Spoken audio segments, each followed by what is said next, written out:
Okay, so ito na guys yung aking magiging quick initial review, no, para sa ating ergonomic mouse. Nakaka-unbox lang natin, which is ito, no, hawak-hawak ko siya ngayon.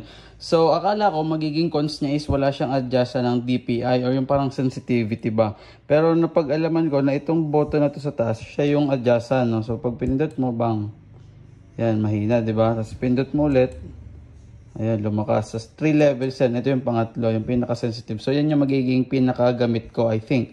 Tapos, meron tayo ditong forward and backward button. So, let's say, punta tayo dito. Pagka pinindot mo itong forward, back muna. Yan, pupunta siya sa nauunang web page. Tapos, pag itong front, yan, mag-forward siya, no? So that is it. So kung interesado kayo sa ergonomic mouse na to, meron tayo dyan yellow basket. And bago ko makalimutan, na mas komportable siya para sa akin, although this is my first time owning an ergonomic mouse, mas gusto ko yung grip niya, yung forma ng kamay ko kapag gamit siya. No, I think mas tatagal ako dito in the long run. So sa susunod nating video, check ko naman kung gaano tatagal yung kanyang battery. So ilolobatin ko muna to. I'll try to lobat this, no, from factory charge, and then bigyan ko kayo ng feedback kung gaano katagal yung charging time at kung gaano katagal yung operational hours nito mula full charge to draining, no? So yun lang, may yellow basket dito sa baba, puntahan nyo, kuha kayo kung gusto nyo. Let's go.